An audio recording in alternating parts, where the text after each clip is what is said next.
You think you're looking at art, but what you see is embalmed pain. Don't confuse color with freedom nor line with identity. The tattoos that cover a woman's body are not merely aesthetic choices. They are silent screams, painted scars, reliquaries of a past that refused to die. You applaud empowerment, yet ignore what's trying to be empowered. The silence of childhood, the absence of being heard, the touch that never came, the protection that never arrived. When the soul bleeds and confined, no words the body speaks, and it speaks in ink, needle, and symbol. The design is only the surface. What she's saying is, look at me, finally. Comment below. Where are you listening from? I want to know how far these truths can echo, and how far pain still disguises itself as style. If you can't handle this kind of truth, you'd be better off closing this video right now. But if there's a thread of lucidity in you, if something inside you still refuses to crawl before appearances, then continue with me. Because I didn't come here to flatter your modern values.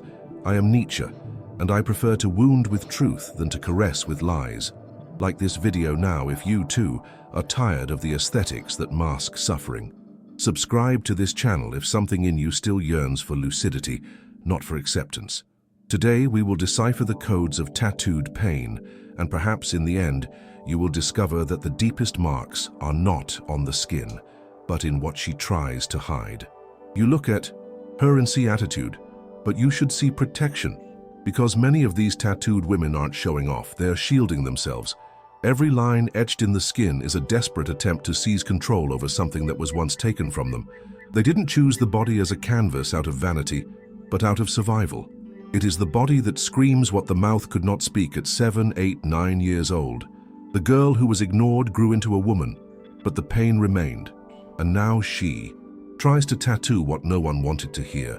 I was here and it hurt. The body once violated by absence now becomes a symbolic fortress. And you think it's just style? Answer down below. What do you see when you look at a woman covered in tattoos? Courage or beautified pain? Here lies the irony of our time. Pain has become aesthetic, and trauma a trend. But you understand nothing about style. You think it's vanity, but it's defense. You think it's fashion, but it's a secret code. And you haven't even learned to read it. She isn't asking for approval. She's asking for someone to truly see what lies behind the armor. But you prefer empty praise to symbolic listening. You'd rather comment hot than ask who hurt you. Subscribe if you've begun to see the world with less idiotic eyes. And if you've witnessed this armor up close, if you once tried to love someone who protected herself with iron and ink, share this video with someone who needs to stop judging and start deciphering. She dresses in strength, but inside her is a child kneeling in a corner of memory. The seduction she learned to display is not natural, it's a shield. The provocative gaze, the tight clothes, the marked body, it's all choreography. A dance of survival in a world that taught her early on that vulnerability is punishment. She doesn't seduce for pleasure, she seduces to control. Because she learned that being desired is safer than being loved. Love demands surrender, and she already surrendered too much. In the past with no return. Now she offers only what she can manipulate, another's desire. And while you think you're dominating, it is she who leads the game. But the game is tragic, for no one wins. Everyone protects themselves, and no one truly gives. The problem begins when someone tries to love for real. When a man offers care, listening, sincere affection, she panics. What should heal becomes a threat, because love dismantles the character. It shatters the survival aesthetic. That's strong. Me she built with so much pain, so many tattoos, so much performance, it begins to crumble. And that scares her more than any abandonment. So she rejects what she wanted most. She flees, sabotages, cools off, attacks. Not because she doesn't feel, but because feeling threatens the entire symbolic theater she organized to avoid going insane. And the man who loved her, not understanding what he touched, leaves wounded. And she confirms once more, to love is far too dangerous. You still don't understand. Trauma doesn't vanish, it changes form. It learns to smile, to wear makeup, to pose for selfies. It transforms into style, into discourse, into identity. And thus is born the narcissism of pain, when suffering stops being a wound and becomes performance. She no longer wants to be healed. She wants to be recognized as a survivor. Intensity becomes a medal, emotional chaos a signature, drama an aesthetic, and when someone tries to see the woman behind the image, she withdraws. Because to love the real woman would be to ignore the symbolic pain, and she cannot allow that. So she clings to the image, even if it kills her inside. Make no mistake, eroticism has also become a trench. She seduces, yes, but not to surrender. She seduces to observe, to keep you spinning around her, never truly touching her. Desire has become a security alarm. Every move, every word, every gesture is a way to maintain control. You think you're getting close, but you're only being tested, measured, analyzed, because if you truly dare to enter, you might see what even she doesn't want to face. The body has become a display window, but the heart remains locked with 7 seals. And the most tragic part? Often she herself forgets where she hid the key. The man who tries to love this woman is not seen as a savior, but as a threat, because he is not enchanted by the armor. He wants to touch what lies behind, and that is dangerous, because dismantling an emotional fortress built with so much pain means risking helplessness once more. Many men have tried to help, heal, protect, and were expelled as invaders, not out of malice, but out of fear. Fear of losing the only theater that still sustains her sanity. The tattooed woman is not fragile. She is armored, and every man who gets too close becomes a mirror, reflecting what she refuses to see, and so he will be destroyed before he can love for real. But you, men, don't understand. You believe her emotional intensity is a sign of depth. That mystery is charm, that drama is passion. Poor fools, you are being led into an emotional minefield. She doesn't want connection, she wants control, because connection demands openness, and she isn't ready for that. With every compliment, a test. With every caress, distrust. With every promise, sabotage. And you, deluded, lose yourself trying to prove your worth to someone who no longer believes worth exists. You burn yourself trying to light a candle on an altar that has been sealed by trauma. The tattoo is not rebellion, it's confession. A confession that must be made without words because words already failed long ago. She carves into her skin what no one heard from her mouth, and thus she transforms pain into design, abandonment into pattern, trauma into aesthetic. But heed this, it is not freedom, it is containment. A beautiful prison, decorated with symbols, color, and attitude. She appears free, but she is captive to her own language. Because every aesthetic must be upheld, and that demands continuous performance. Any gesture of tenderness, any attempt at real contact threatens the character, and when the character collapses, what will be left? What will remain is the girl, the one who cries in secret, who locks herself in the bathroom after a sincere compliment, who doesn't know how to receive love without expecting punishment afterward. You think she fears abandonment? No. She fears presence, because true presence demands disarmament, and she was trained never to lower her guard again. So she seduces, flees, returns, sabotages, cries, accuses, laughs, all at once, because she is not living, she is fighting not to disappear. And you, in trying to love, don't realize you're entering a battlefield where the enemy is the past and the past always wins. Thus arises the compulsion to repeat. She relives in each new relationship the same old script, not because she likes it, but because she knows it.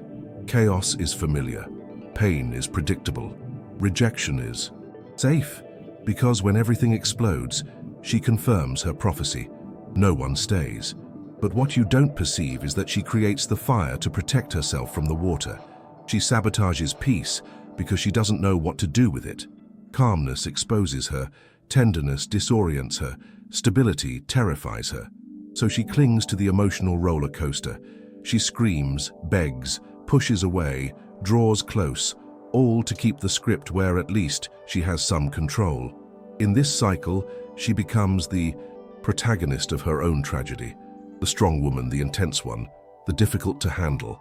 And the more you try to prove that you're different, the more she defends herself, because the image she built is her only secure identity. Suffering became her surname. The tattoo became her crest. Intensity became her religion. She romanticizes her own pain to avoid facing the void. And when someone tries to love the woman behind the character, she feels erased. Because to love demands relinquishing the image, and she believes that without the image there is nothing left, only the silence that childhood left behind. And here is the final abyss. She wants to be seen, but not discovered. She wants to be desired, but not decoded, because deep down, there is something terribly frightening about being truly known. To know implies bearing the pain. It implies tearing away the veils of aesthetic and touching the exposed flesh of trauma, and that she does not allow. So she performs. She becomes the fatal woman, the enigmatic one, the indomitable. She lets you into a point just to ensure you miss her when she withdraws. And when you, already wounded, still try to stay, she pushes you away. Because if you love her too much, you will discover the secret she hides even from herself, that all her strength is only a way of asking for comfort. But comfort is also a risk, because where there is tenderness, there is disarmament.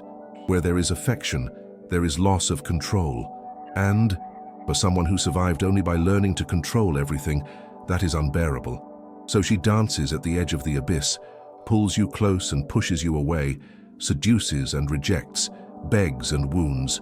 An aesthetic chaos, a dark opera where the stage is the body and the audience is always silent. And you, modern man, still wonder why she left you without explanation. She didn't leave you, she fled from herself, and you were unlucky enough to get too close. Of course she will say it's art, that she has loved tattoos forever, that it's only aesthetic, style, identity. But you who have come this far already know, it's not just that, it's language, it's code. It's a symbolic map of internal battles she believes she has won, or thinks she has. Because what isn't processed repeats itself, and what is ignored hides behind makeup, poses, filters. Instagram is the altar where she offers the image of the warrior, the survivor, the strong woman who needs no one. But behind every modern goddess, there is an exhausted girl begging to be seen without having to scream. But the world only listens to those who scream, and so she screams with her body. Every symbol tattooed, every piercing, every rehearsed expression is a veiled plea for listening. Yet men do not know how to hear symbols. They were trained to seek curves, not codes. Hence so many enter, but none remain. Because she doesn't need another body, she needs a gaze that reads beyond the skin. And that kind of gaze is rare, almost extinct. So I say, if you have ever loved such a woman, with stylized pain and an armored soul, write in the comments. Say that you saw, and that even seeing you stayed, because perhaps, just perhaps, she is reading. But beware, seeing too much also frightens. When you perceive beyond the armor, she feels she has lost power, because control lies in appearance, not in surrender. And upon realizing she has been seen in her psychic nudity, she shuts down, because she no longer knows who she is. Without the character, the woman who learned to hide behind her own aesthetic no longer trusts spontaneity. The smile is calculated, the tear is postponed. Tenderness is a gesture she unlearned. She does not want you to save her. She wants you to distance yourself before touching what she has yet to heal. Love intimidates her more than abandonment. And here, my friends, the paradox reveals its full cruelty. The more sincere your affection, the more she will mistrust it, because sincerity wounds. Authenticity disorganizes, calmness disarms, and chaos is what she knows. To love this woman is not a task for romantic poets. It is a mission for warriors of the soul, because you are not merely trying to love someone. You are attempting to deprogram an entire system of emotional defenses built with blood, silence, and survival. And if you are not prepared to be hated the moment you are most truthful, then don't even begin. You think life is about following trends, choosing styles, marking your body as if that suffices to prove freedom. What kind of freedom is that which is born from pain and ends in loneliness? Aesthetics without consciousness is merely another prison, decorated with symbols no one knows how to decode. And I ask you, are you choosing or just reacting? Because what the modern world calls identity, I call sophisticated escape. It is not authenticity, it is a disguise. Art, when it does not spring from a lucid soul, is just visual noise. And the body, when used as a shield, does not free. It isolates. And do not think I am accusing. I observe. I understand. Because every pain needs an altar, and sometimes the body is the only place where one can still pray without interruption. The tattooed woman is a living prayer, but offered in silence, in images, in marks that demand attention without pleading. She does not want pity. She wants to be understood, but few understand without trying to fix her. Few love without trying to correct. And almost no one realizes that to touch this soul, one must first acknowledge that there is beauty even in collapse, and that sometimes true healing is simply not fleeing when she shows herself in ruins. You, moderns, applaud stylized pain because you don't know what to do with raw pain. You prefer illustrated trauma to facing it as it is, a wounded animal hidden in the soul, and so we go on, romanticizing scars, idolizing well-made wounds, turning suffering into a marketable aesthetic. But I tell you, as long as trauma is fashion, healing will be taboo. As long as tattoos are understood merely as attitude, no one will ask what she's trying to protect. And this woman will continue to be seen as a muse, never as a wounded child. You are not prepared to see what she hides, because perhaps seeing demands change. And change hurts more than keeping up appearances. It hurts more than continuing to lie. Because if you look at her with naked eyes, without desire, without judgment, without expectation, perhaps you will see a human being desperately trying not to sink. And then, my friend, the choice will be yours. Either you flee like all the others, or you remain despite the lack of guarantees. Because to love a woman who uses her body as armor requires more than courage. It demands surrender without control. And in this world of masks, who still knows how to surrender without fear of loss? If you made it this far, it's because something in you already understood. Behind the marked woman, the illustrated skin, the fierce attitude, there is someone who doesn't want to be fixed but embraced, someone who doesn't want to be admired but heard, someone who doesn't want to run away anymore but also doesn't know how to stay. And if you can see that without trying to take over, perhaps you are different. Perhaps you are the one she doesn't need to test, that she doesn't need to expel, that she doesn't need to seduce only to later wound. Perhaps you are the first who won't kneel before the image but extend a hand to the soul. But if you're not, then leave now, because loving this woman isn't for cowards, nor for the curious. It's for those who have already made peace with their own pain, and thus are not afraid of another's. It's for those who know that some wounds never heal, they are respected, and that love, when true, is neither cure nor redemption. It is silent presence alongside chaos. And if this moves you, if this transforms you, share this video with someone who needs to learn to read the body beyond the flesh. And tell me in the comments, have you ever loved someone carrying their past on their skin?